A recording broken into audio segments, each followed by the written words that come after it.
Assalamualaikum warahmatullahi wabarakatuh. Alhamdulillahi rabbil alamin.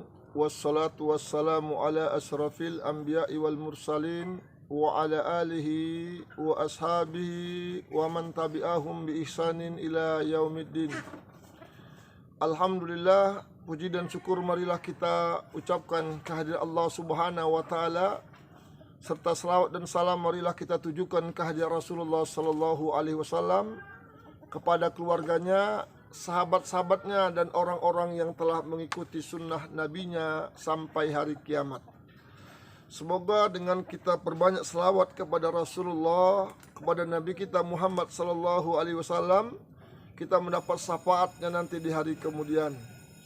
Jemaah kaum muslimin yang dimuliakan oleh Allah Subhanahu wa taala, berikutnya untuk membentengi diri kita dari gangguan iblis, gangguan setan, was-was, bisikan setan, segala bentuk kemungkaran, bentuk perbuatan dosa di dunia yang dapat mencelakakan kita di akhirat adalah dengan bertakwa kepada Allah dan beristighfar, mohon ampun kepada Allah Subhanahu wa taala dari dosa-dosa yang pernah kita lakukan selama kita hidup di dunia ini.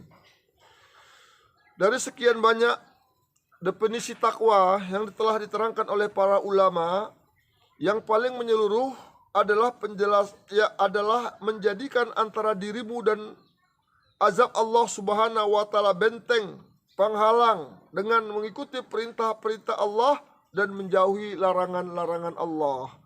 Jadi takwa itu adalah menjauhkan seorang dari larangan Allah. Yang menjauhkan dia dari larangan Allah, itulah yang disebut dengan takwa. Ada tameng, ada benteng, ada penghalang untuk dia melakukan yang dilarang Allah. Untuk melakukan dia yang dimurkai Allah, itu tandanya dia orang yang bertakwa.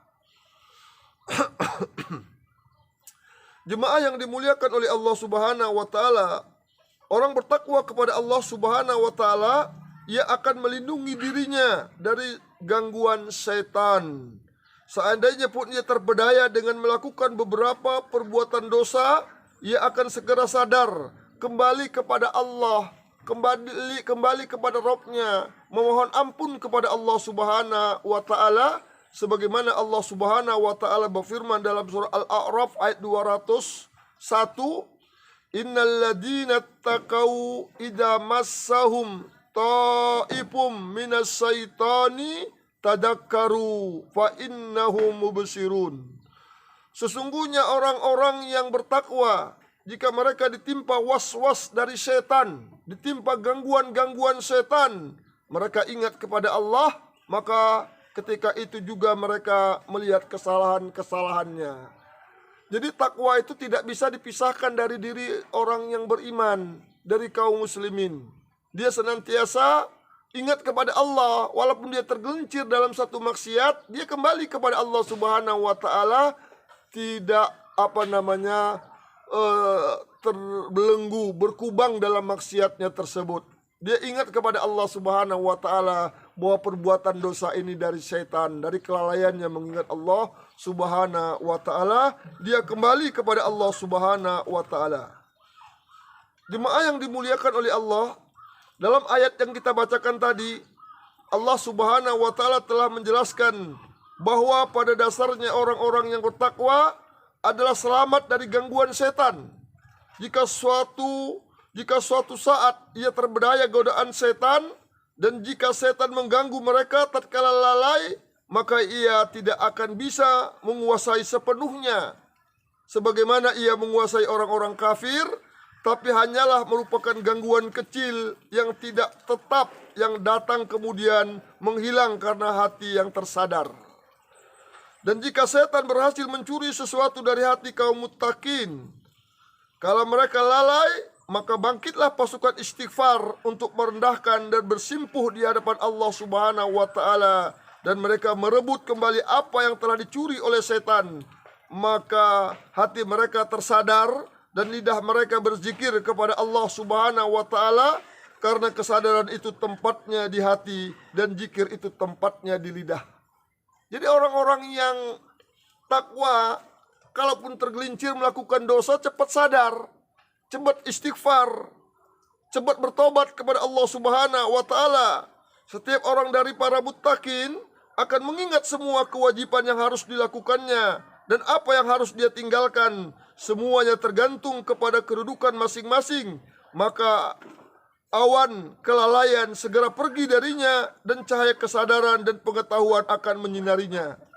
Dalam ayat itu pula terdapat keleluasaan bagi kaum muttaqin bahwa setan tidak mampu menghalangi mereka dari istighfar.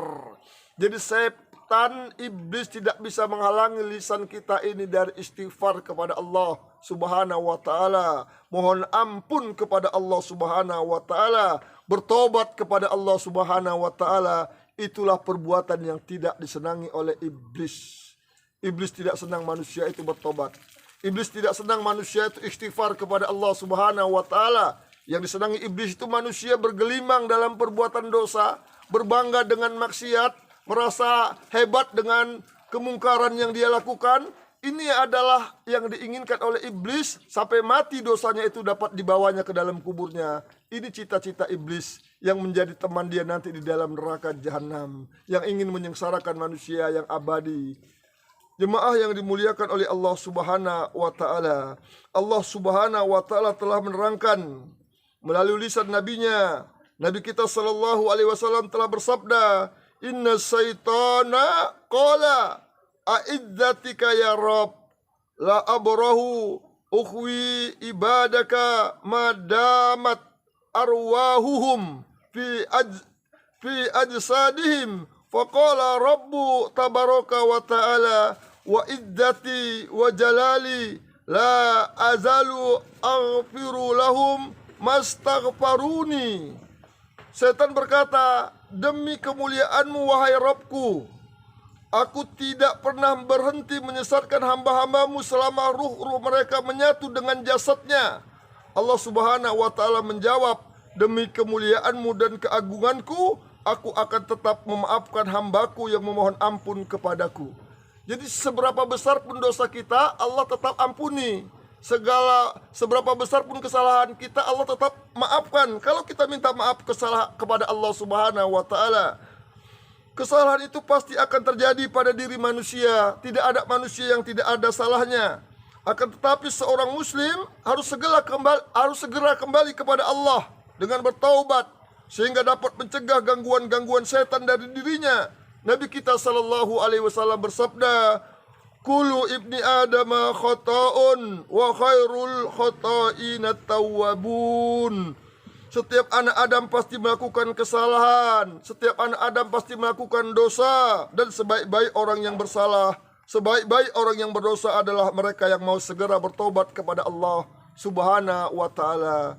Semoga kita semuanya digolongkan orang-orang yang cinta bertobat, orang yang mau bertobat, mau meninggalkan kesalahan, dimudahkan kita menjadi husnul khotimah, dijauhkan kita dari gangguan jin, dijauhkan kita dari gangguan manusia, dimudahkan jalan kita menuju surganya, jannahnya Allah Subhanahu wa taala. Kepada Allah kita mohon ampun. Assalamualaikum warahmatullahi wabarakatuh.